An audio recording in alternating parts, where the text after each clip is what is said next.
The economy's not doing well. You can see the exact minute that the government unveiled the budget and the bond market absolutely plummeted. Before this budget was even released, the independent PBO, or Parliamentary Budget Officer, raised serious concerns about the state of Canada's finances. He called them very alarming, stupefying, unsustainable, among other things. Here, take a look. It should be very alarming, stupefying, shocking, right? It's not a funny fiscal outlook. It's a really serious fiscal outlook. And we don't lightly use the word unsustainable, right? Unsustainable means you don't have the option of saying, maybe I'll wait a couple of years, I'll see how things go. It means if you don't change, this is done, right? So it's very serious. What the government does has a huge impact on interest rates. Because of all the money that's going to be thrown into the economy, there's a lot of nervous energy from investors, from economists. Not too long ago, we saw similar action. And if you remember, that was kind of during COVID, and that really sped up inflation. So much so that the Bank of Canada had to skyrocket the overnight lending rate and variable rate. So that's what makes me a little bit nervous. I tend to agree with you that we can see in the next year or two or three that rates start to creep up again. Welcome to Supply and Demand with Adam Nadler. This is a podcast dedicated to the real estate market in Canada, available now on YouTube, Apple Music, and Spotify. All right, Jeff Mudrick. So we just saw a huge budget announcement that came in, and I've been hypothesizing that's going to affect the bond market, which is going to affect fixed rates, which is going to affect the real estate market. So that's why I wanted to have you on. So, break this down for us. Politically, there are big moves happening, big shifts happening in Canada, and what's going on? How's that affecting lending? Yeah, great question. So it's I love tracking the bond yields. I know you do as well. And when we see this budget announced and this huge deficit, it's pretty amazing to see that if you Google 5-year government bond yield, you can see the exact minute that the government announced that or unveiled the budget, and the bond market absolutely plummeted. It had a huge drop, and that is not super surprising, but it's really amazing to see that these types of things can happen. What the government does has a huge impact on interest rates. And coming off of last week's Bank of Canada announcement, cutting the variable rate by 0.25%, the expectation is that, because of all the money that's going to be thrown into the economy, there's a lot of nervous energy from investors, from economists, and the expectation, at least, is that fixed rates will likely either remain steady or drop off a little bit further. Okay, so this is something that I guess have been really seeing impacted on the market, I guess anecdotally, but I do think it's relevant to talk about is when the Bank of Canada announced the rate drop recently, I saw an immediate uptick in showings on all of my listings. So buyer activity picked up, and then once the budget was announced, crickets. Yeah. So help people listening to this explain to people who are listening right now how those two things can react inversely to consumer confidence. Yeah, for sure. So it's kind of the same rationale can be had for both the cutting of interest rates and this budget announcement. Like, the economy's not doing well. We haven't realized the effects of the previous 2% of cuts over the last little while now. So it usually takes 8 to 12 months to see the impact of one rate cut and rate increases as well. And we've seen a bunch over the last year or so. So really, we don't know what the impact's going to be. But from a confidence level for buyers, like you're getting sub 4% on an interest rate, which is well below the 10-year average, the 20-year average, 30-year average of interest rates. So sub four, I think, like most people would tend to agree who've been in the industry, um, an interest rate in the 3%, everyone's happy. Buyers should be pretty happy. Sellers, we'll talk about that, I'm sure, but sellers should be happy technically. Buyers can qualify for more today than they could yet a week and a half ago. And the cost of borrowing is a lot lower. So from an economy standpoint, that should start stimulating. Lines of credit now are much cheaper. There's a lot of good from these Bank of Canada cuts. That being said, with this $70+ billion deficit, that is scary. I would look, that's my opinion. A lot of people support it. A lot of people really support the fact that the government is giving money and pushing funds out. I don't love it. It's scary to me, but so I'm assuming that's what, maybe it's scary to others, and that's why there's been a little bit of a slowdown in the last week or so.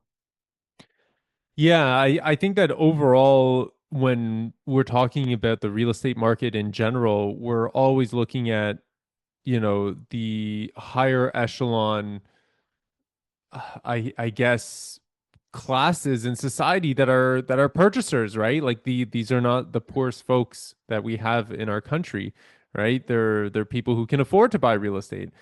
Typically, the people who can afford to buy real estate tend to usually watch things a little bit more carefully on the economics side of things. And so when we do see a budget deficit like this, I think it rightfully so does scare them, because it means a few things. It means, number one, taxes for sure will be going up. It also means inflation will be going up as well.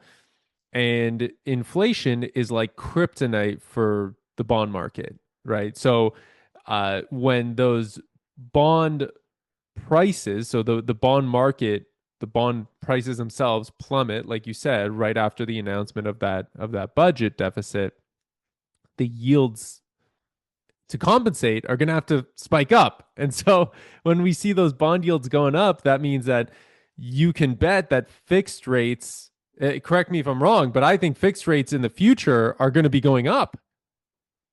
I was on a call with somebody and they were saying, "Hey, I heard," and when it always starts with, "Hey, I heard," I was like, well, you can hear anything you want, but it doesn't make it true.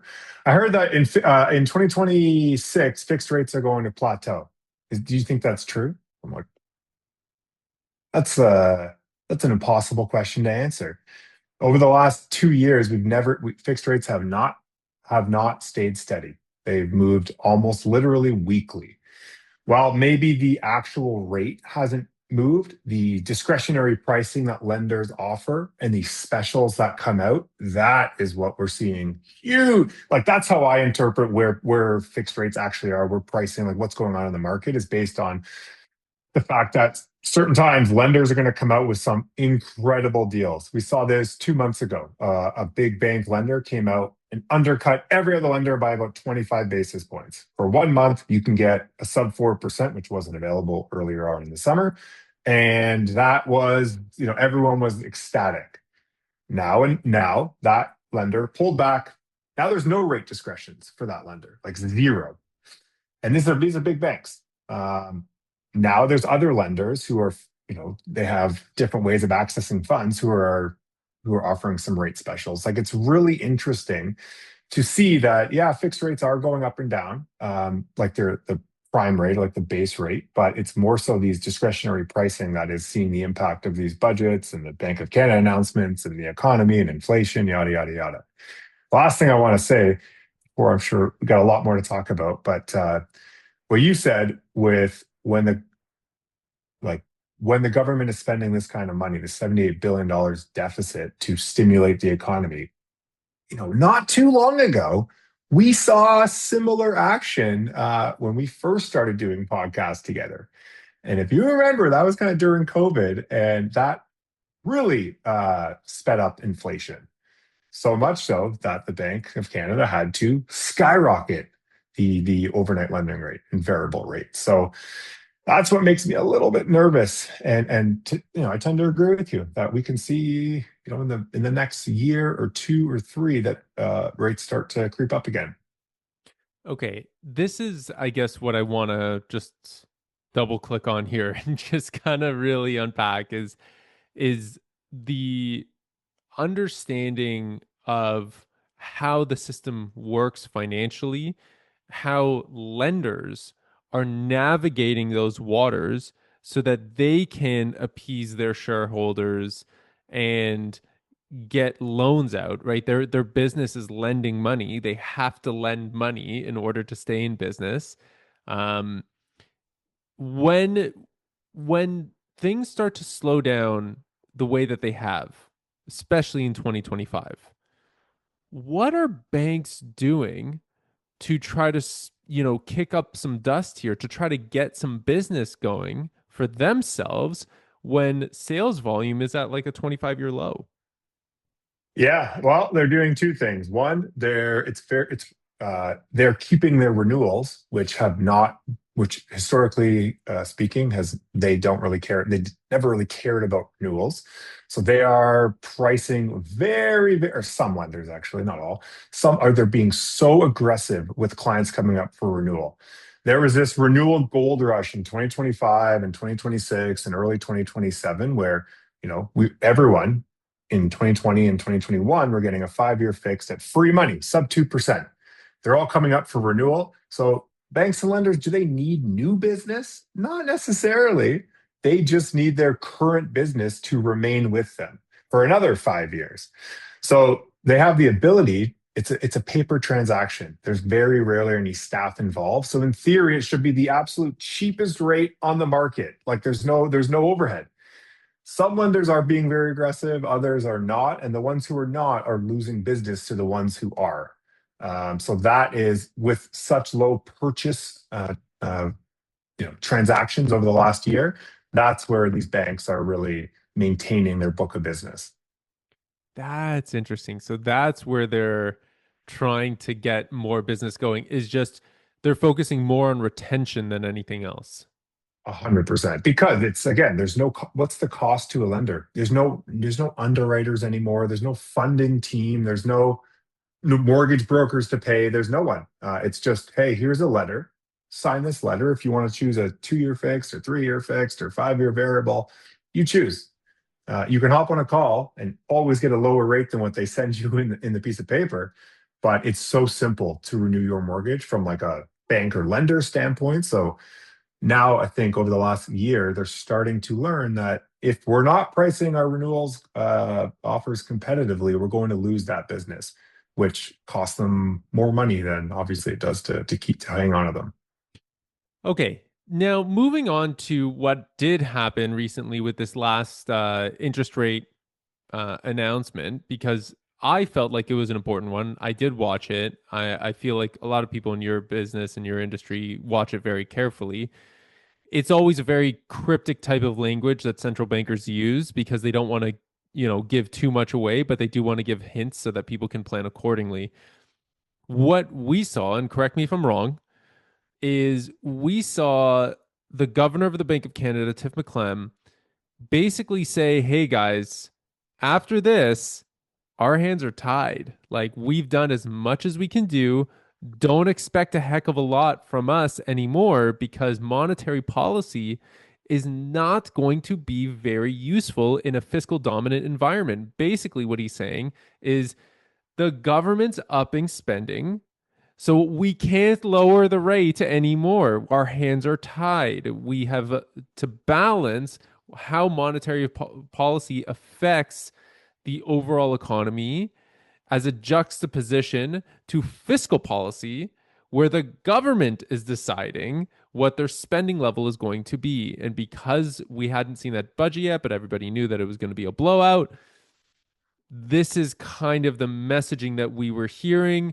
Is that kind of what your takeaway was from that as well? My takeaway is the fact that, yes, he said those words, but do those words have any meaning over the next month or two or 5 or 6?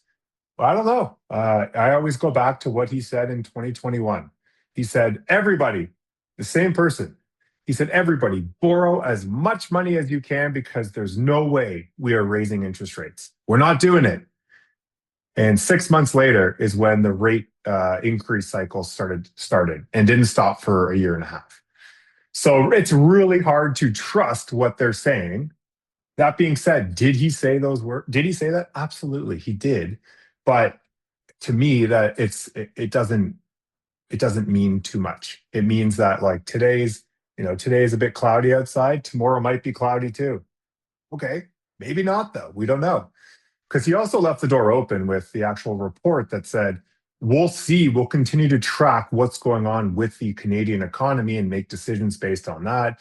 Like you mentioned, the budget had not yet been announced. I'm happy that the Bank of Canada announcement, the date was set before the budget, because if it was set after, maybe they would have held off another month or so until the December to cut. But it's real, we've talked about this a lot. It's hard to put a ton of confidence into the words that he says when it's been it's 4 years ago that we saw him completely change course based on what was going on in the economy at that time. I want everybody listening to really understand the gravity of what Jeff just said, because I mean, I know you're not meaning to, but you just scared the shit out of me because you're absolutely right that they may say whatever they're going to say, but their track record of what that follow through looks like is terrible. And that's what scares me, is that if we're in a fiscal dominant position right now in the economy where deficit spending is increasing and shows no signs of slowing, by the way, only going to increase. So we've doubled the deficit. We're going to keep going. And that we can't even trust that the Bank of Canada says that they're going to have restraint on lowering interest rates in order to combat that deficit on the monetary policy side.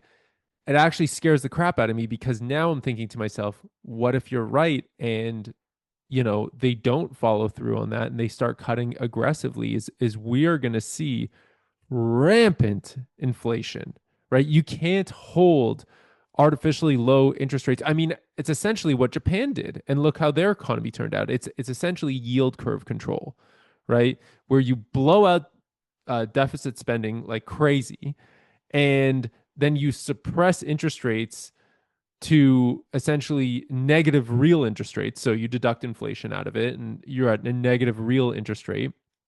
And then you hold that there artificially with monetary policy. What you end up doing is creating stagflation.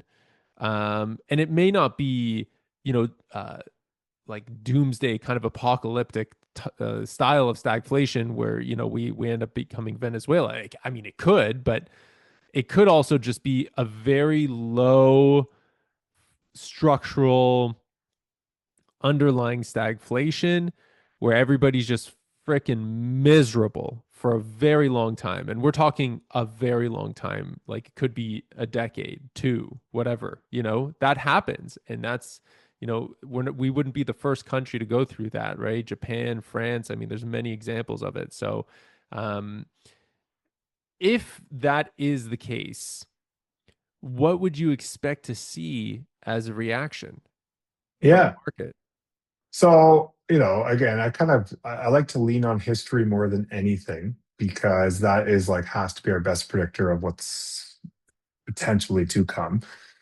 So the reason why I'm a little bit hesitant to say, yep, Tiff said that we're kind of in a pause right now, so let's just assume we're in a pause, is because, again, historically speaking, when we've seen a rate cut cycle happen, besides the I don't count 2020 because that's a big one-off, lowest in history. They cut the overnight lending rate, but historically speaking, they kind of stopped cutting around when the overnight lending rate set at 2%. Just no, that's not the rate that we borrow money at. That is what the Bank of Canada sets the price, the cost of funds at, and then banks and lenders make their spread off of that kind of. So right now we're at 2.25%. So I do think there's a little room to lower again, depending on what's going on in the economy. Again, one thing we have not talked about yet is Donald Trump down south, and you know, in the BLC policy announcement, they did say, tariffs are hurting us. Absolutely. Unemployment. The report just came out that said unemployment's up a crazy percent. So all of these things are really going to continue to impact like what we're seeing, what we're going to see with rates, what we're going to see with buyer confidence, with seller confidence, with people wanting to upgrade or down or upsize or downsize. I don't know. I'll kind of throw the question back to you. Like, what is your uh, what are you hearing from sellers right now and their confidence level? That do are people who you are working with, do they want to sell, or are they in a position where they have to sell? Definitely a mixed bag. There are people who have to sell. There are people who want to sell. But I would say the one thing that I could say across the board is universal is there is no delusions from sellers about what this market is anymore. Yeah. It 3 months definitely, ago, maybe not anymore. I don't think. I think sellers are more so aware of what they like. When I talk to clients, I'm like, "Okay, what do you think your house is worth?" They're like, "Can we be super conservative?" I'm like, "Yes, please. Let's be." And it's always hundreds of thousands of dollars below what they actually want it to sell for a year ago. yeah, I think that there's the delusions of grandeur for what their house could sell for is gone. And I think that that's a healthy thing for the market because the delta between what buyers and sellers perceive value to be has grown so large that it's very hard to find any middle ground.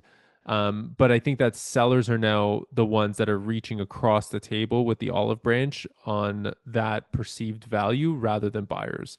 I think the difficult issue that we're seeing right now in like boots on the ground in the marketplace is that sellers are looking at past information and past data points to determine present value. So they'll look at what's sold that's comparable to their property. With very few sales, it could have been that the last actual comparable sale, a more apples to apples comparison, maybe happened 3 months ago, maybe happened 6 months ago, right? That time difference is majorly amplified right now in the marketplace since we saw the introduction of tariffs, which has walloped our market. So they're looking at past data points to determine present value.